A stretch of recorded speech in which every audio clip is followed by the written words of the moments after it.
Jaxon here. It's like 3 a.m., but as you can tell, I'm not in my bed. Don't get me wrong, I definitely feel tired. I just don't have the strength in me to fall asleep. You know what? Maybe a little snack will help.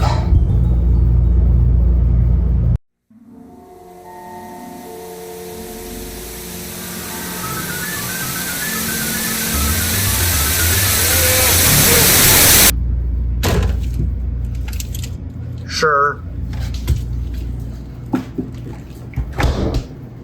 2 weeks back, I hosted the first ever episode of the Fan Game Variety Hour, a, hopefully, reoccurring series on this channel covering several ROM hacks and fan games I had recently played. Making it was pretty fun, and it's one of my favorite videos on the channel, but even then, I gotta admit that figuring out which games I was going to cover was a bit difficult. There were several games I either considered talking about or even recorded gameplay footage for that ended up not making the final cut. The biggest reason why being that I didn't really have a whole lot to say about them.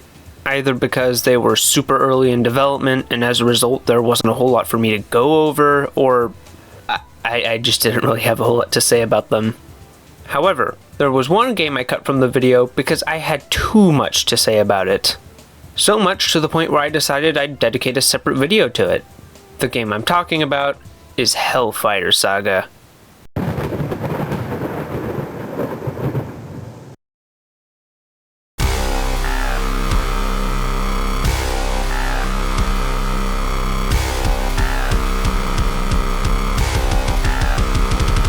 Hellfire Saga is a ROM hack of Sonic 3 and Knuckles that takes inspiration from both Ghosts and Goblins and Castlevania, having Sonic go on a brand new adventure where he runs through locations and fights enemies based on both series. Hellfire actually had a pretty long development cycle. It was revealed to the public as part of the 2018 Sonic Hacking Contest, and would have its final release 5 years later in 2023. As you can tell, the glow up is massive.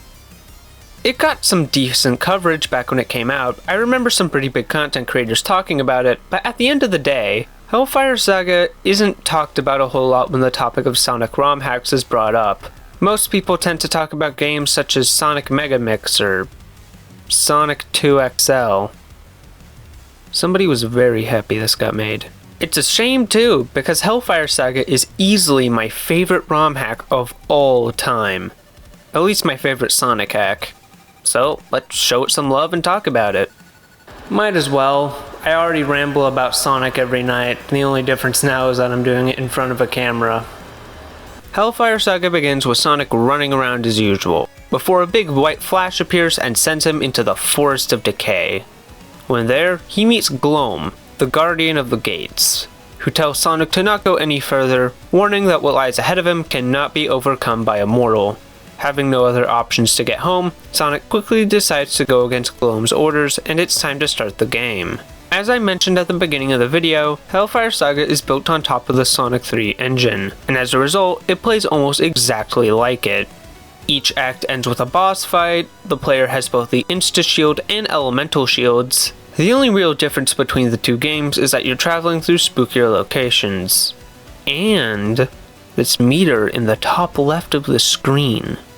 That's right, instead of the rings used in pretty much every Sonic game, Hellfire Saga uses a traditional health meter. It's divided into 5 parts, one of which is lost if Sonic is attacked by an enemy or runs into an obstacle such as a spike trap.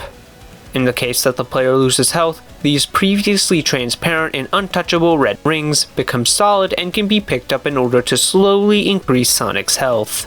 Either that, or the player can destroy a red ring monitor instead, which increases an entire bar of health instantly. It's a nice combination of a traditional health meter and the ring system used in most Sonic games. Not only that, but it's also a great approach to making Sonic more difficult. Rings aren't as plentiful here as they are in other Sonic games, so the player has to approach enemies and hazards with a lot more caution, since if they don't, it'll be way less easy for them to bounce back. Moving away from Sonic and back into the Forest of Decay, I gotta admit, it's a pretty solid start to the game. Act 1 does a good job introducing the player to Hellfire's darker atmosphere and characters. while Act 2 kicks things up a notch, taking place during a storm and having the stage terraform around Sonic as he runs through it. After completing Acts 1 and 2, Act 3 begins, where Sonic finally runs back into Gloam and asks for answers about where he is, only for the furious Gloam to try and get rid of Sonic once and for all by using his powers to transform into several different characters and use their power to defeat Sonic, including Mickey Mouse. You see, I try to make a joke about that, but every YouTuber ever has already beat me to it. I think Mickey's attacks can be a bit too hard to avoid, but besides that, it's a pretty fun and challenging boss. After fighting Gloam for long enough, he gets tired of Sonic and plays dirty to try and finally kill him before getting stopped by Death himself. Even though it goes against the Underworld's rules, Death allows Sonic to enter, fascinated by how a mortal was able to get this far into the forest without dying.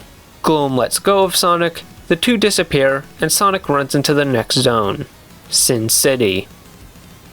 Wasn't made for you. I'll show myself out. The best way to describe Sin City is that it's basically Hydro City from Sonic 3, but in hell. The water is blood, ooh. The spikes have blood on them, ooh.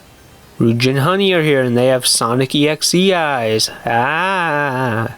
Jokes aside, I think that Sin City is another solid zone. Even if I feel like the level design feels a little more cramped than it did in the Forest of Decay, and the air system is kinda whack. Whenever you enter water or blood, I'm just gonna refer to it as water for the rest of the video, the water starts to drain away at your health meter, which is a fine idea, but it drains it way too fast. I don't know why they made this change in the first place. It's not like going underwater drained your rings in the classic Sonic games, or any Sonic game for that matter. The devs must have realized this, but at a point when it was too late in development to change how drowning worked in the game's programming, since water is only really used as a rising hazard, and anytime you're supposed to fully submerge, there's usually a bubble shield provided to the player beforehand. Eventually, Sonic is able to catch up with Death, who's very impressed that Sonic was able to make it through the city in one piece, but admits that it's time for this to come to an end. Yeah, that's right, step aside, Puss in Boots, it's time for Sonic to fight Death. The fight is split into two phases. The first one has you fight Death's space form, where he has a wide variety of attacks you need to avoid, such as swinging his staff at you, throwing his staff at you, launching a bunch of smaller staffs at you, and using his own bootleg spin dash. After finishing that phase, Sonic then gets on a boat and floats down a river, where he's then greeted by a giant monster version of Death, who launches several circular projectiles towards Sonic before summoning a spring that Sonic can use to jump and attack him. It sounds like something you'd see in a cringy Sonic fanfic or creepypasta from the 2000s, but it's actually a really cool and well-designed fight, backed up with some amazing music. Seriously, the OST goes so hard here. After attacking Death enough times, he just kinda vanishes into thin air, and Sonic can move on to Zone 3, the Malicious Glance. This is probably my least favorite zone so far.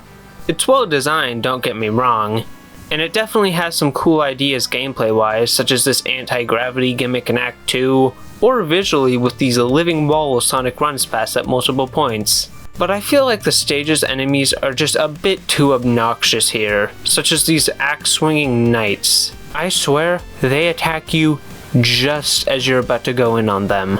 The big bad for this zone is Shaft. He's basically the devil's right-hand man, and will do anything in his power to make sure Sonic does not reach him. Unlike Gloam and Death, we actually get to fight Shaft in Acts 1 and 2 of the zone in addition to Act 3. Act 1 has Shaft transform into a giant monster Sonic has to defeat piece by piece, Act 2 has him transform into some sort of lion made out of fire, and Act 3 has him fight Sonic in both his normal form and as Mecha Sonic.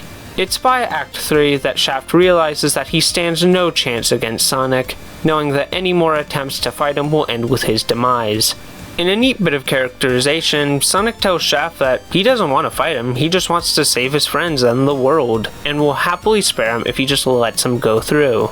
Shaft, however, decides to stay loyal to his master, and tells Sonic that it was an honor before beginning his final fight.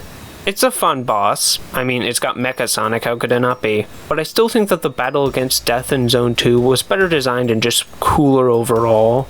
Sonic defeats Shaft, and with that, it's time to move on to the final zone, Devil's Descent.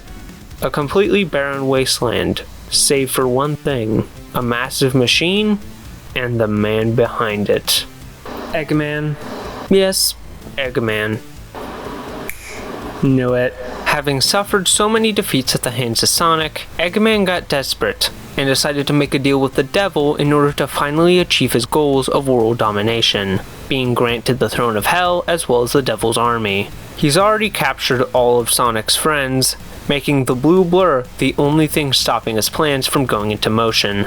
However, Eggman knows Sonic isn't going to go down easily, and in preparation has built his most impressive mech yet, using the devil's brawn in his brain in order to finally take out Sonic once and for all. The final boss is divided into two phases. The first one isn't super great.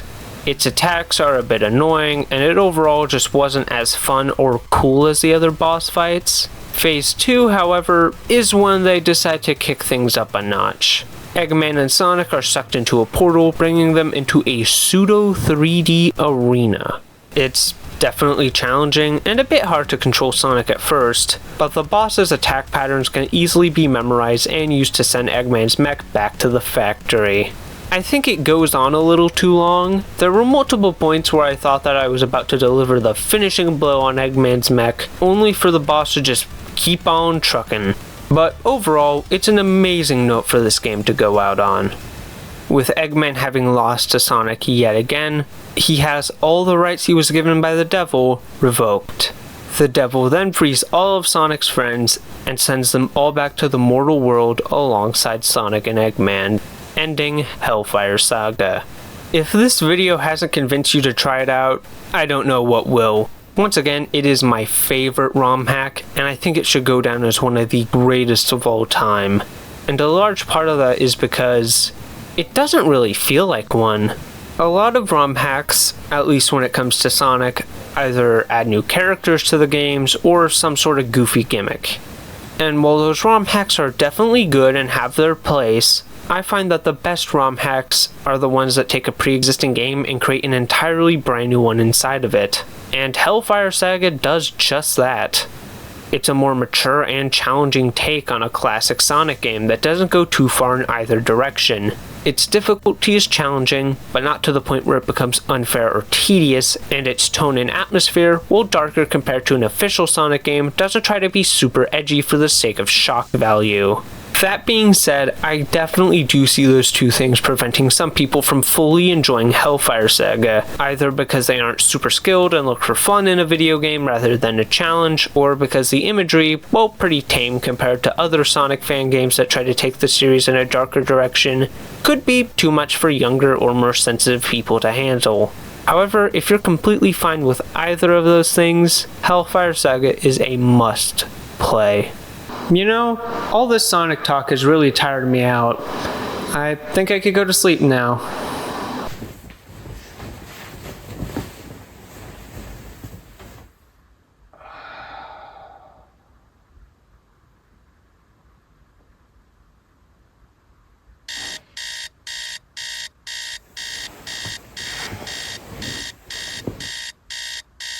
You have got to be kidding me.